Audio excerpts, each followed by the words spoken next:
Good morning. How are you diddling? Excellent. Me too. Thank you very much for asking. A little bit tired today for some reason. Not sure why. But anyway, welcome to another episode of Dazed and Confused, my daily live video, talking to you about social media, about video, answering your questions on the subject matter, and also talking to you about different bits and pieces that you could do yourself for free to try and take your social media content and brand to the next level. So we are live across multiple different channels this morning, as always. We're on Twitch, Periscope, Twitter, YouTube, 2 Facebook groups, and Instagram Live as well. And we will eventually get ourselves onto TikTok and potentially LinkedIn as well if they ever say yes. But anyway, welcome to today's broadcast. It is National Loving Day, which we're going to talk about in just a moment. However, first things first, who am I? So I'm Simon Scholes. I'm the founder and creative director of Perception Studios. We're an award-winning visual marketing agency, and we help brands and businesses create content that really helps them stand out on their social media, be it video, animation, aerial work, photography, graphics, all that kind of stuff. And we take them through the whole process from beginning to end, all the way from creative, all the way through to the point where they've got a piece of content they can distribute. And we even help them with distribution as well. So that's what we do. However, a few years ago, it became quite obvious to me that not every brand, not every business is in a position to be spending money on a regular basis. God, my hair is terrible. I had a shower this morning and it's, all fluffy. Anyway, we know not every business is in a position to be spending money on an ongoing basis.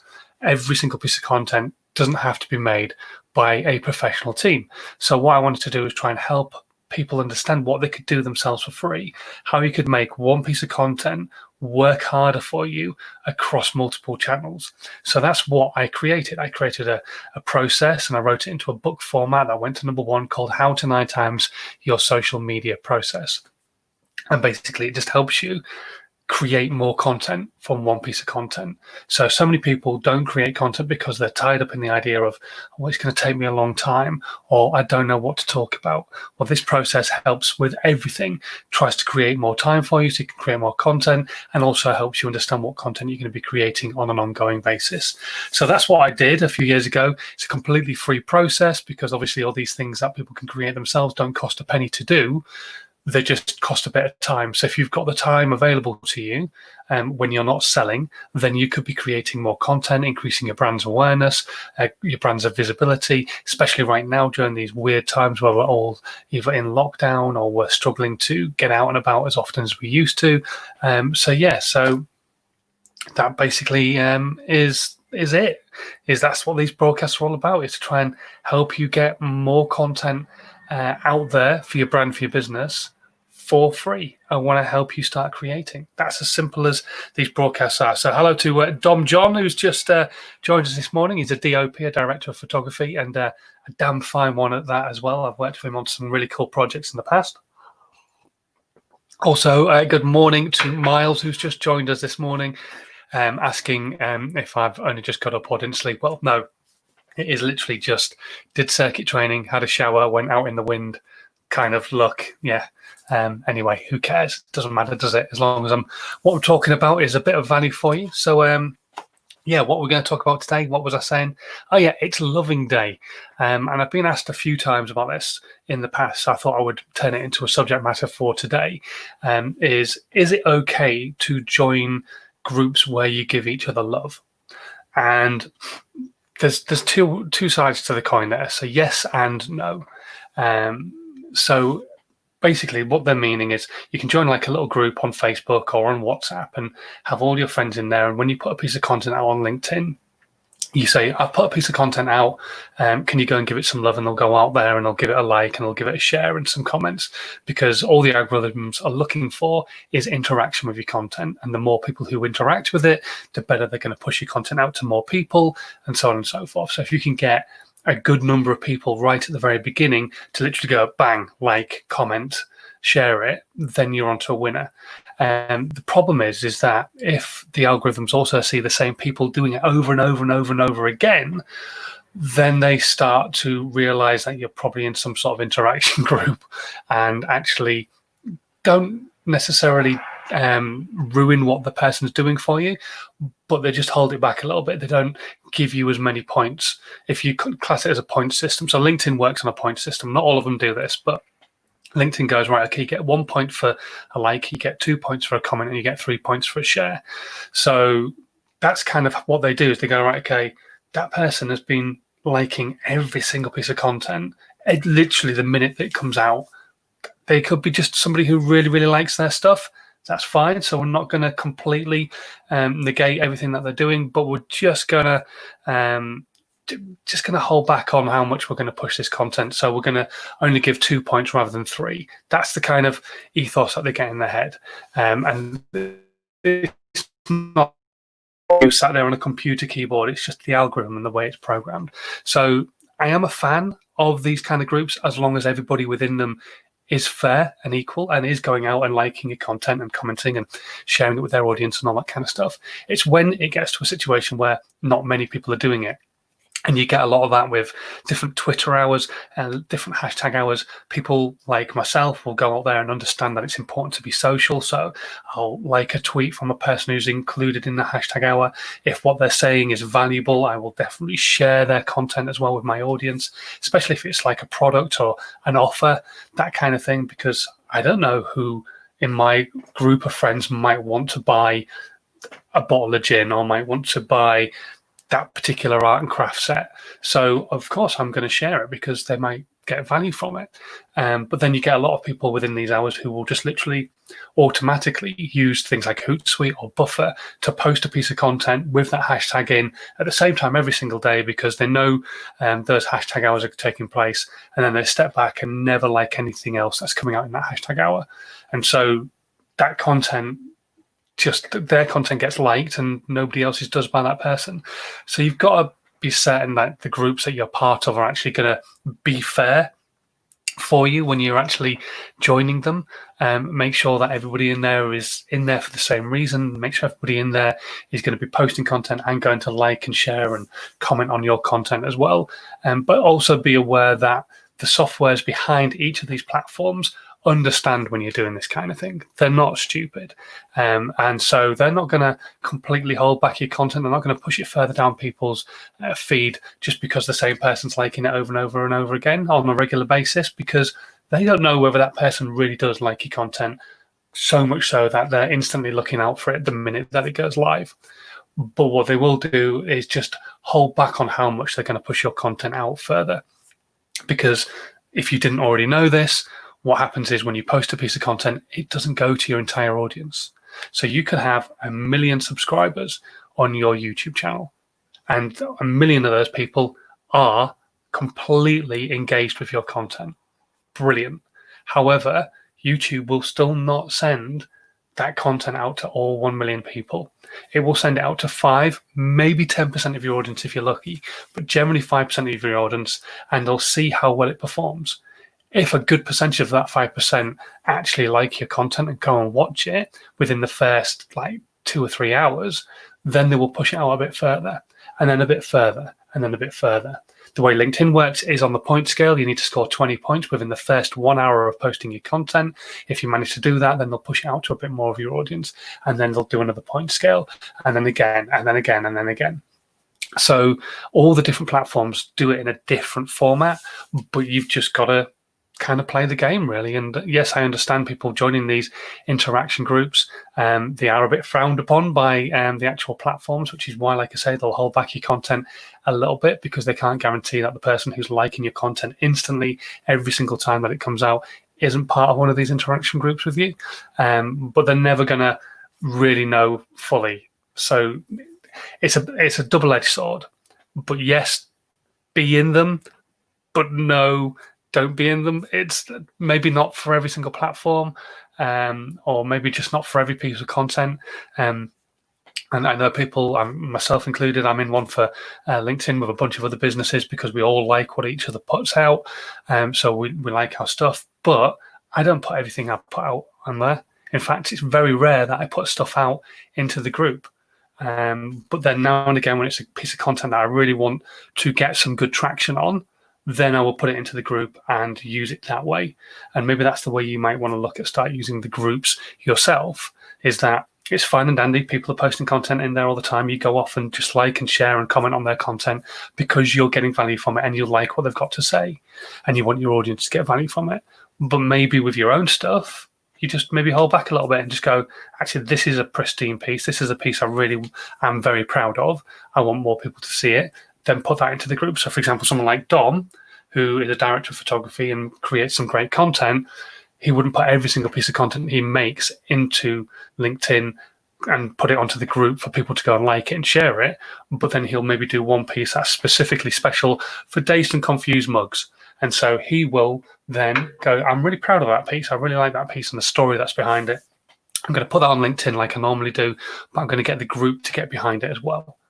And that way you're not pushing every single piece of content to the stratosphere and making the platforms a little bit dubious about your content. That you're just pushing the pieces that you're super proud of and that you want to reach a wider audience. Hopefully you've got a bit of value out of that. Hopefully you understand a little bit more about what these groups are. Be careful which groups you're joining. These ones that are on Facebook and places like that where there's thousands upon thousands of people in there, you're not going to get the interaction. So it's going to be a completely unfair playing field. If you're happy with that, if you're fine with that, brilliant. Still post your content in there and hope somebody's going to go and like it. But the chances are with 3,000 or 4,000 people in an Instagram likes for likes group, you're not going to get any likes out of it. It's just not going to happen. Not at all.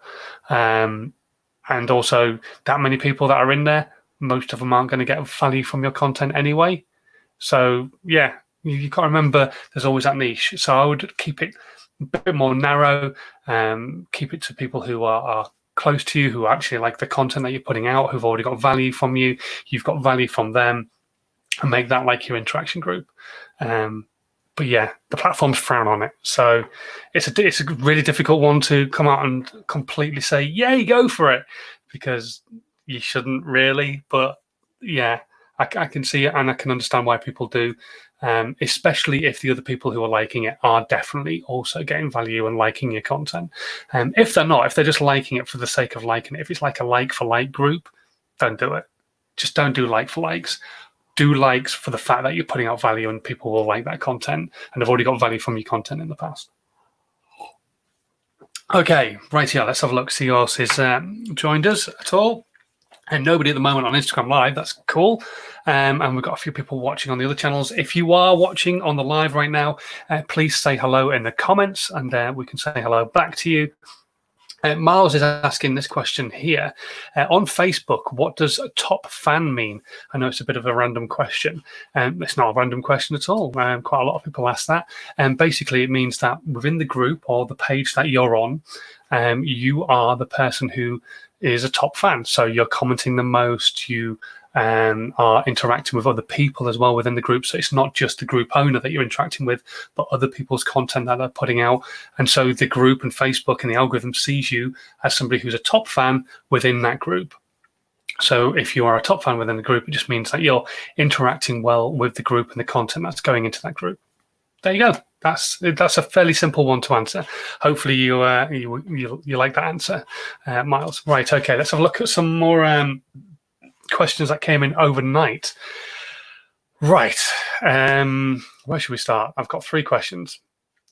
First one, Sean is asking, I'd love to ask about how to create your own signature niche and find your message. I'm a music composer who's interested in audio branding and creating personalized sounds for businesses. Would be keen to find out how you would navigate through that. Okay, for me, in my mindset, I can see a perfect plan for people who are creating audio stings, audio imaging for brands and businesses. So if you don't know what an audio sting is, it's the sound that you hear when you turn on your Apple Mac. And it goes, boo, and you hear that. Or it's a sound of Windows when it's turning on. Or it's a sound of a Dell computer. Or it's a sound of your washing machine as you switch it on.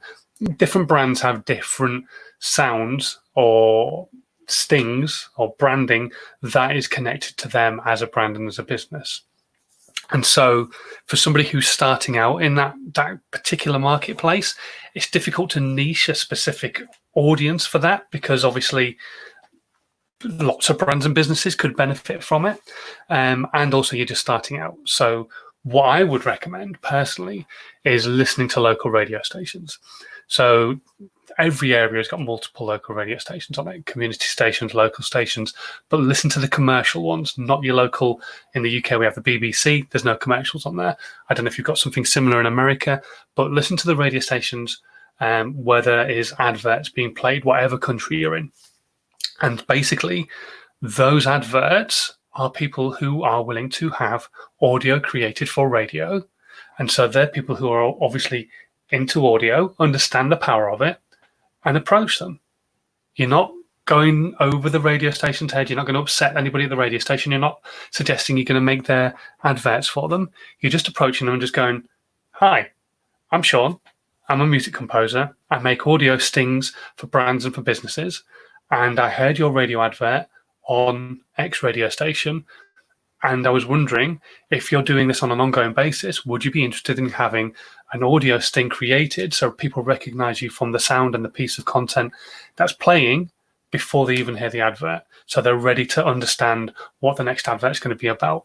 And you can start playing into like the mindset of people when they're listening to this kind of thing, because when you hear that piece of signature music, you recognize it and you go, right, okay, I know what I'm going to be listening to next. It's going to be an advert about carpentry, or it's going to be an advert about electronics, or it's going to be an advert about a hairdressing salon. Whatever it is that you're creating, that sound effect will be related to that. And then so you can play into that mindset so that it works really well. And I'm sure you understand more about the mindset of music than most people. So yeah, that's how I would approach it. If I had the skill set you have of creating music and creating sounds and things like that, I can create sounds, but I can't make music and stuff. So if I had your skill set, that's what I would be doing. I'd be listening to all the local commercial radio stations, listening to who's having adverts on those stations, and listening to those who are having them on a regular basis. Because a one-off advert, they're not going to want this kind of thing for them. But those people who are having adverts that are played out on a regular basis, different adverts created, or maybe they've got 2 or 3 adverts running at the same time, but obviously being played in different time slots. Those are the people who are spending money on radio advertising and would probably understand and appreciate the idea of this audio branding that would really help them stand out even more with their adverts. And then if you wanted to, you could even contact the radio stations and just say, look, I'm looking to speak to the commercial production department. Those are the guys who make the adverts and write them. And just say, this is what I do. This is what I've done in the past. Play some of the ideas that you've created in the past for different brands and just go, is it something you think more of your clients might be interested in? And go from there. Fingers crossed for you, Sean. Hopefully that's the answer you were looking for. I think there's probably a good marketplace out there for you right now. Hello to Ms. Frankel, who's tuned in at the moment on YouTube. Thank you very much for joining us. If you are brand new to the stream at the moment and you've just tuned in, don't forget you can ask your social media and video questions right now in the comments live, and we'll answer them live for you. Or if you're watching on the replay or listening to the podcast this evening, stick them into the comments or drop me an email with your question on, and we'll do our best to answer it in tomorrow's live broadcast. Okay, next question. How do you stop numbers from affecting your mood? You realize they are vanity metrics. This is an anonymous person coming in, so hopefully they're watching or they're going to watch one of the replays. But basically, that's exactly what you do. You realize they are completely vanity metrics. They're not important, especially for a brand and a business. It's great to have lots of people watching your content over and over and over again and watching it on a regular basis. It's great. Don't get me wrong. It's the nicest feeling in the world because you feel like the hard work you've put in is being appreciated by other people. However, it is not important. What is important is the audience that you do have are getting value from it. So even if you've only got 10 people watching your content, and maybe they're watching on a regular basis, those 10 people are hopefully going to be on a regular basis getting value from what it is that you've got to say. And then at some point or another, one of them will share it with their audience. And then you'll get 20 people watching your content. And then another one will share it. And then you'll have 30. And so on and so forth. And you've got this potential exponential growth. But you've got to stop worrying about the numbers because they're not important. What's important is that you continue to give value in the content you're putting out, continue to put effort into it, make it consistent, be patient with the growth because it's not going to happen immediately, and just don't worry about it. It is a vanity metric, 100%. I can't really get into your mindset because, yeah, that's something you've got to get over, but it's not important. But I'm sure you've got as many people as possible in the world telling you it's not important, numbers aren't important. So there's something else that's making you think that they are important. They're really not. If you're that desperate to be an influencer, don't go that path. Just create content because you're enjoying creating it. And if the influencer path comes before you because of the content you're enjoying to create, brilliant. And if it doesn't, you've still created a load of content that you've enjoyed creating. So get numbers out of your head. They're not important. And certainly don't let them affect your mood. There's the old saying, isn't it, that if somebody pisses you off on a day and is it 86,000? Let's just say like 86,000 seconds in a day. And if somebody takes away you've got £86,000 and somebody takes away £2, do you throw the rest of the money away because it's all been ruined? Or do you just go, okay, I've lost £2? And it's the same with the seconds in the day. Don't let somebody ruining your day even for 10 minutes ruin the entire day. That still leaves you with 23 hours and 50 minutes to do something good. Okay, you're going to sleep a bit, but the rest of the time is your own to do something good. So yeah, don't let a small number of people watching your content when you're hoping for more affect your mood for the rest of the day. There's just no point. It's not important. It's just a number. It's just a vanity metric. Move on, understand what you've done, understand what you've created, understand that you're giving value, even if other people aren't seeing it just yet, and keep putting that content out, keep putting that value out, keep being consistent, keep being patient, keep putting it out on other channels, getting more people to see it. And yeah, fingers crossed that will sort out your mood because you'll be concentrating on the next piece of content rather than on the one that you feel should have been performing but actually isn't. And let's have a quick look at the questions. If anything's coming through right now, not at the moment, that's good. We can move on to our final question that came through on email from a company called Circle M. As a husband and wife woodworking team, what in the world are we supposed to post 3 times a day? To be fair, you should be posting more than that, but okay, let's go with that, 3 times a day. We're struggling to get one piece out at the moment that we think is even mediocre content, and that's not even happening sometimes. Okay, there is so much content you guys could be creating, and so many people get tied up on this perfection content or just worrying about what it is that they're putting out. So you can have, let's use Instagram as an example. And then you can take this idea and just use it everywhere. So on Instagram, you've got your feed. On your feed, you're going to have brand-based content. It's going to be your brand. It's not going to be any behind-the-scenes stuff. It's not going to be any family shots or anything like that. It's going to be photographs of your brilliant woodwork in situ after you finished a piece of a product, or before and after stuff. So here's all the wood that we started with. Here's this beautiful rocking chair that we finished with, whatever it might be. But put all that stuff into your feed, all the brand perfect stuff, the stuff that you really want people to see. Doesn't mean the images have to be perfect, just the brand perfect. So it's got to be on brand. You can't be off brand. But then you've got loads of other content that you could be creating. You could be doing case studies for people so that you have a video process of you creating stuff. You could do time-lapse videos of you making certain things. You could have time-lapse videos of you just doing certain jobs. You could create small little mini documentary pieces about the business, about the piece of content that you're creating. You could do behind the scenes, so like a daily vlog almost of, oh, today we're going to be working on this, and this is the kind of stuff we're going to be working on. We're going to do some turning. We're going to do these type of hinges. You could teach people different skills as well. So people who are watching your content are going to get some value from it. So they're not just seeing what it is that you create, but they're going to get some value from it as well. Like, I've got a squeaky floorboard. How do I fix it? Well, as a carpenter, here's a little bit of a trick that I understand works, and then show them the trick, and then they can fix the squeaky floorboard. Or I have got a dodgy door with a broken hinge area. How do I sort that out? Well, this is how we would work it. We'd brace it, blah, blah, blah, whatever. So you could make so much content.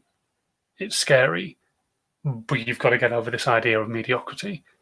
Everything you could put out has got a level of value to it. And yeah, all that kind of stuff you could then post onto YouTube. You could put it onto Facebook, onto your business page. You could put it onto Instagram stories for behind the scenes. You could put it onto TikTok even, if you can make quick, short 60-second videos out of it. There's so much you could be doing. So don't get tied up in this idea that you can't manage it. You can. You've just got to send the camera rolling, basically, because you've still got to do your job after all. Let's face it, you've still got to work to make a living.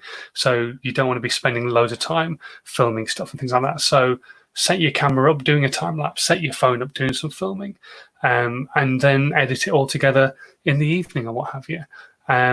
Don't get too tied up in it being perfect. It's nice if it is, but that's when you get to a stage where you can actually hire somebody to maybe help you out, or maybe you're making content you're going to put money behind, then you hire a local creative agency to actually step in and start telling the story and help you tell that story properly with nice lighting, with nice video, all that kind of stuff, with nice voiceover. But hopefully that's answered your question, because there is so much you could be creating. And it just seems to me like you're probably a little bit tied up in the idea of creating perfect content, which is why you're not putting stuff out, rather than actually just content that gives value and shows your business off to its best, because you're obviously very good at what you do. Cool. Excellent. Right. I think we'll call that a day there then. It is Friday after all. I want you to go off and enjoy yourselves, have some fun in the sunshine and the wind that's out there right now. And I will see you tomorrow for another live broadcast. Not entirely sure what time it'll be at yet, but I will be live tomorrow at some point or another. Until then, though, have a great rest of your Friday. Please do hit subscribe on this channel, whatever platform you are watching on. And while you're at it, move your thumb or your mouse ever so slightly to one side and click share so that more people can get to see my content. Okay, thanks ever so much for watching. I will see you tomorrow. Have a good one. Bye.